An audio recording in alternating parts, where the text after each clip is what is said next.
tifa tifa te pō, tanga tau.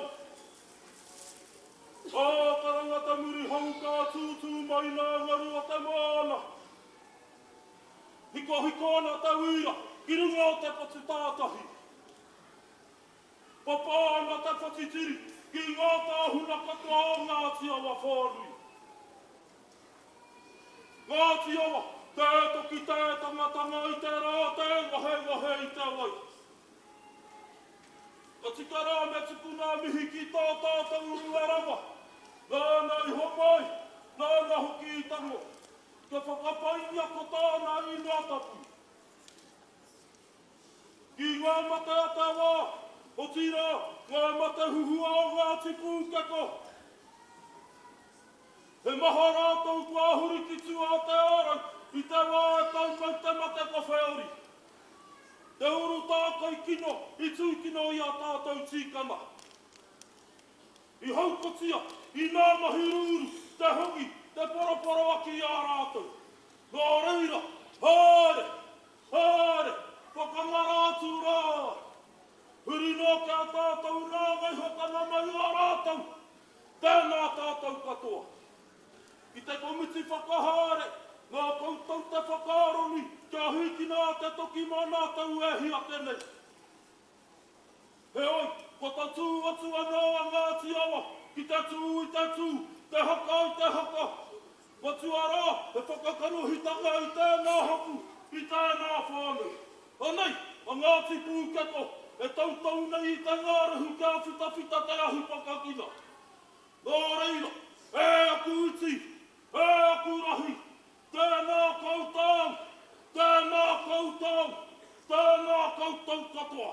Hewau! Whakarangahi a whete nei te toki e ka whānei ka tāngi te wawarai. Kei te wānga, o tāne kia roha mai ko.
Whakātu, e rā te tanga!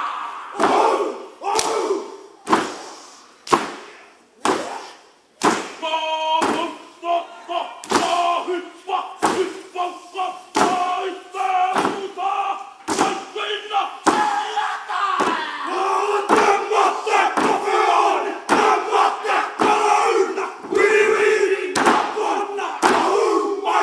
pitää, pitää, pitää, pitää,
He te iwi ho mai anō te piki paki paki, mo te rōpū kapahaka o Ngāti Pūkeko. Kārawe. Kārawe e te whānau. Anei mātou, anei māua, ko matua e, kei muri i te atamira. No reira, i mua atu i tērā, ka whakaatu i ngā kōrero nei. Kia ora e te iwi kai takutaha ko ngā kai tātaki mō Ngāti Pūkeko, ko te Raia Hata, ko David Tawhia no tēnei. E mihi ana ki a kōrua me tō kōrua kapa, i pēhea tōtu? Ki oku nei ka whakaaro. Pai rawa atu. Ai. Haha etahi o ngā kaupapa i whakatakotohia ki runga i te ātāmira i te rangi nei? Tētahi o tō tātou kaupapa ki te nā honona ki a rani rawa ko Papa Tuanuku me o raua tamariki katoa i te wā e tai mai i te mate kowhiori e āhua wana mātou ki te nā tohu ana o tō tātou atua. No reira, tēnā kōrua, tēnā koutou Ngāti Pūkeko, ka hoki atu kia kōrua ki runga i te ātāmira, a Thomas Rawako Ed.